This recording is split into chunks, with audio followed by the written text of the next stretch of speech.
Saúdo os irmãos com a paz de Cristo. Irmãos, eu havia comentado na última reunião sobre os introdutores que eu iria produzir uns 2, 3 vídeos para tecer alguns comentários a respeito desse ministério tão importante para a nossa igreja, né? Então, esse primeiro vídeo eu serei sucinto, tá bom? E quero abordar alguns pontos importantes, tá bom? Para o bom desempenho dos irmãos. Eu tenho certeza que Deus tem se agradado, né, do serviço cristão dos irmãos, tá bom? Eu já peço perdão a vocês pela minha ausência, mas fui acometido por uma alergia. Estou em fase de tratamento ainda, é o 4º dia. Ainda o meu rosto está com algumas marcas, né, dessa alergia, tá bom? Mas brevemente estarei plenamente restaurado pela graça de Deus, tá bom, gente? Eu quero começar compartilhando com vocês um texto bíblico, que inclusive está ali na folha, que é o texto de 1 Coríntios, capítulo 14, versículo 40, né? Que diz assim, que tudo seja feito com ordem e decência, né?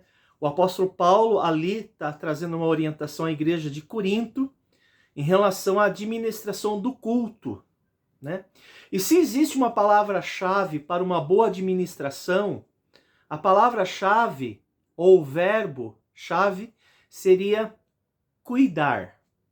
Isso mesmo, cuidar. Tanto é fato que no Antigo Testamento esse era o principal verbo que norteava a postura dos levitas e dos sacerdotes, né? Eles tinham o dever de cuidar da casa de Deus. Embora a igreja ela não seja uma tribo sacerdotal, ela ainda é detentora desses deveres, né? Haja vista que nós não somos mais uma tribo. Segundo o texto de Pedro, nós somos uma nação, né, de sacerdotes. Mas não quero me atentar a esses detalhes. O que eu quero dizer é o seguinte: cuidar implica em vigilância, né? Tanto é fato que quando esse verbo foi empregado no Antigo Testamento, era quase que uma prisão. Alguém queria cuidar de uma prisão. Alguém queria ser posto numa posição de sentinela, que ele iria cuidar, estando atento às necessidades ali do seu entorno, né? Cuide, né, daquela situação. Nesse sentido, eu coloquei aí na folha de vocês, né? Devo lembrá-los, né, que isso aqui já tem sido usado em outras igrejas, tá bom? E tem sido bem aproveitado. São 10 os princípios principais para um introdutor, né? O introdutor ele tem um papel fundamental numa igreja local, tá bom? Porque nós não estamos lidando com coisas, nós estamos lidando com pessoas, né? E boa parte dessas pessoas fazem parte da nossa família, né? Família cristã, mas também cuidar das pessoas que estão chegando à igreja, né? Pela primeira vez. E muitas delas não têm a menor ideia de como funciona o culto, né? E vocês, né, que estão sendo aí escalados para servir nesse tão formidável ministério, precisarão se atentar para esses princípios, tá bom? São 10 responsabilidades do introdutor em relação ao culto. Primeira responsabilidade, né, descrita aí de uma forma pedagógica, é recepcionar. Ou seja, quando alguém chega à igreja, o papel do introdutor é bem-vindar essa pessoa, tá bom?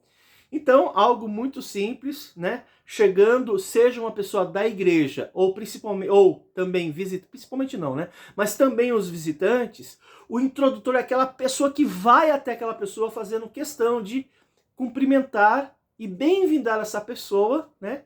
Aquele espaço de culto. Número 2, segunda responsabilidade, direcionar os visitantes e dar uma breve explicação do funcionamento do culto. Obviamente que às vezes nós não queremos ser chato no sentido de impedir a pessoa de ter um tráfego natural na igreja. Mas a ideia é que quando a pessoa chega à igreja, o visitante, ele não sabe como funciona a dinâmica, né? É a mesma coisa quando você vai num restaurante pela primeira vez, né? Comparar, pastor, o restaurante com uma igreja é ruim, né? Não, mas apenas dando um exemplo. Você não tem um hábito, viu? Como que funciona aqui a casa, né? Então, o introdutor tem esse papel de dar essa orientação. Olha, nós vamos começar o culto daqui a pouco. Você pode, né, se dirigir ao salão de culto, pode se assentar e assistir o culto, né? Ali nós temos o nosso banheiro, aqui nós temos o nosso bebedouro, tá bom? Se precisar de alguma coisa, pode me contar comigo. Essas orientações elementares, básicas, né? Porque talvez os visitantes não saibam como funciona. Principalmente no domingo pela manhã, né? Que tem... não tem domingo de manhã. É domingo à tarde que tem a divisão da classe dominical. Às vezes o visitante ele não sabe para onde que vai, né? Obviamente, normalmente a gente deixa os visitantes no culto principal, né, para ter a aula com o pastor Bruno. Mas às vezes, né, eles ficam meio perdidos, né? Para onde que eu vou? Qual classe que eu devo ir? Não, o visitante, o senhor pode, a senhora pode permanecer no culto, tá bom? Então é direcionar, dando uma breve explicação do funcionamento do culto. Isso é dever do introdutor. Número 3.